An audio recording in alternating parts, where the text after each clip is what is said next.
act like I love you. Oh, I don't know. Do you want to act like you love me? It might be hard for you.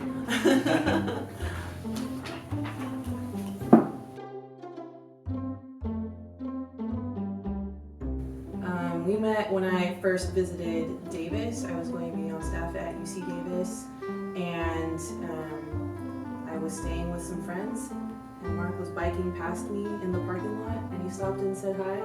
And that was how we met. I lived 2 doors down from where Taiko was going to be living, and so one of our great friends, Beth, introduced us when Taiko first arrived, and yep, it was very quick. Alright. What was your first impression of each other? The first time that I saw Taiko was actually at a crew meeting, so we were all at the meeting and they announced that this new staff person was going to be joining the following year. I was graduating the next year, but it was still really exciting.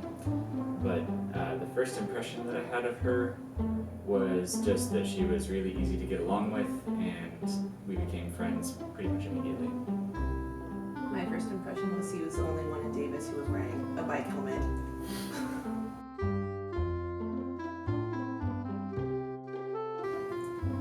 The first time that I saw Taiko was actually at a crew meeting, so we were all at the meeting and they announced that this new staff person was going to be joining the following year.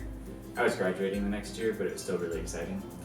But the first impression that I had of her was just that she was really easy to get along with, and we became friends pretty much immediately.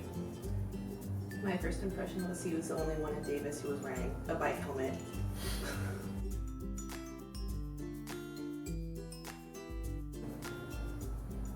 I think spring retreat with UC Davis, which was in May of 2012,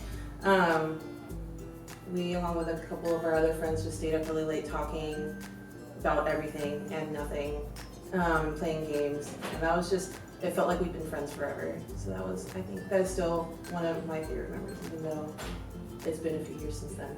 Yeah, that was like the very first time we spent any time together. I was going to say the same thing, and we basically stayed up till 2 or 4 It in the was morning.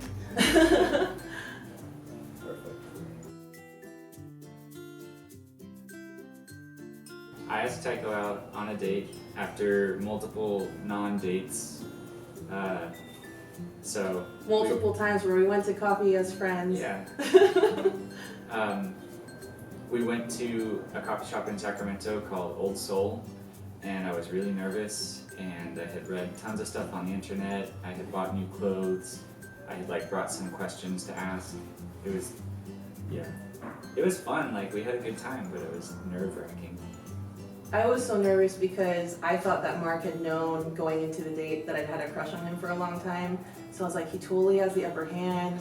I'm so stressed out. And then I saw that he was shaking, and he had note cards to ask me questions about whether or not I was a dog or a cat person. And I was like, I'm not stressed anymore. This is fine. And it was fun. It was meant to be. It was meant to be.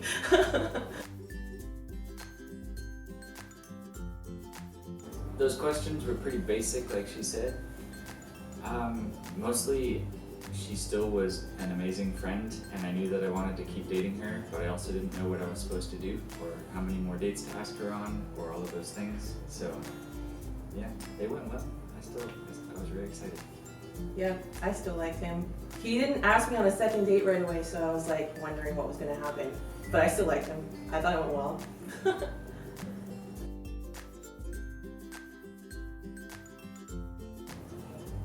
Mark is very thoughtful. He's always saying and doing things that make me feel very special and cared for. Going out of his way to serve me and other people. So. I was going to say, Taiko really cares very well for people in general. She loves her family a lot, even though they're really far away. And I've always been impressed by how she makes extra effort to care well for people in her life.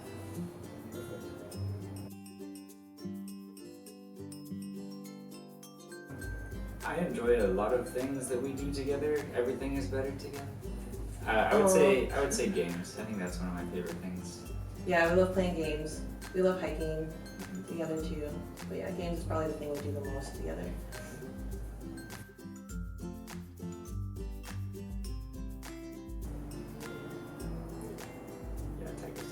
I can make macaroni and cheese You can make pasta and pasta. and chicken. Yep.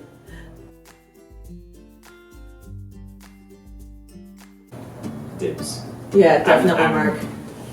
I drive most of the time, just because. He's safer. Well,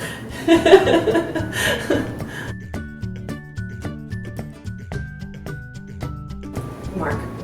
I was gonna say Taiko. Really? No, you have so much more self-control. Okay. Then you probably have fewer secrets than I have. Yep. When was the moment you realized you wanted to marry him?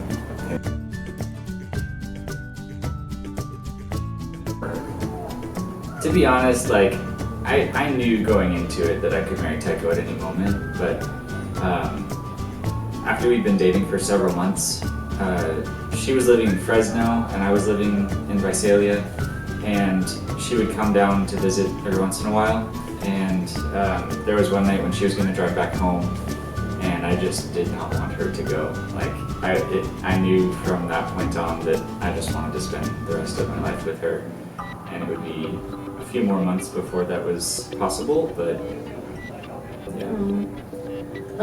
I actually remember it was November of 2014, before we started dating, which is kind of awkward, I guess, but before we started dating, and I remember Mark had just moved back from South Africa. He was going through a lot of really hard stuff, and I remember after we hung out just as friends, and I just remember coming home and crying because I couldn't be there for him in the way that I wanted to be, because we weren't dating and because it would have been inappropriate to just, like, I don't know. I was just like, oh, I wish that I could be there for him and try, like, go through the hard things with him instead of being so far away and being just friends. And so I remember thinking, like, I respect this guy so much and enjoy him so much, but also, like, I would go through hard things with him. I'd be so down to go through really hard things with him. So.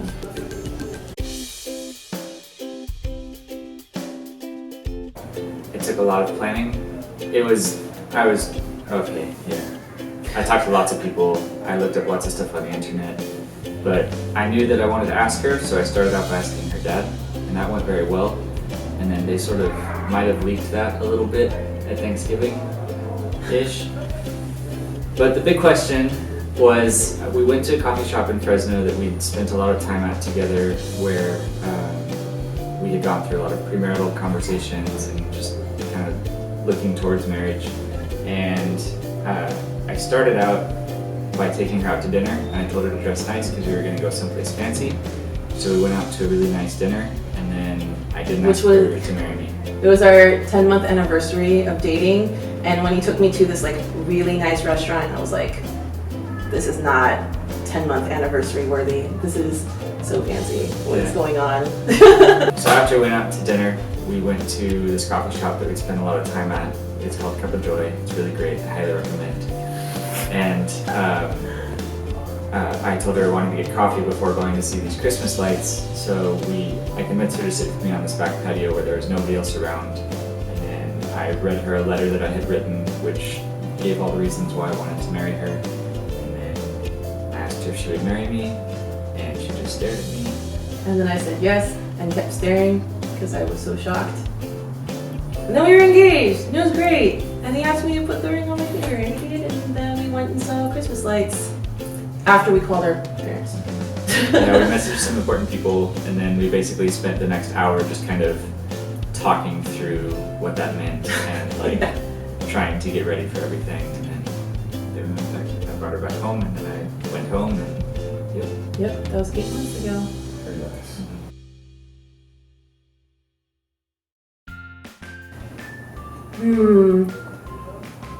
So many ways. I was talking to somebody recently about an illustration that I'd heard that as Christians, like, everybody is kind of like a piece of sandpaper to everybody else. You sort of rough out each other's, or you smooth out each other's rough edges.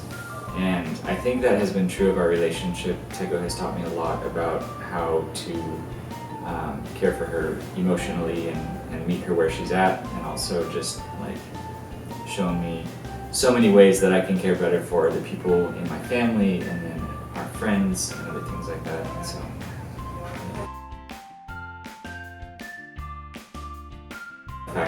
marriage isn't about like our lives being complete and just being happy. It's like another thing that God's going to be using to sanctify us, and it's awesome. Mm-hmm. But like that's not the primary goal. Mm-hmm. Yeah, that was one of my favorite pieces of advice to. I feel like most people have been bringing up. I mean, like a very like practical level. I feel like people have been bringing up communication. They're just like communicate constantly, believe the best in each other. I think like one of the biggest things that I've been, because we're very different.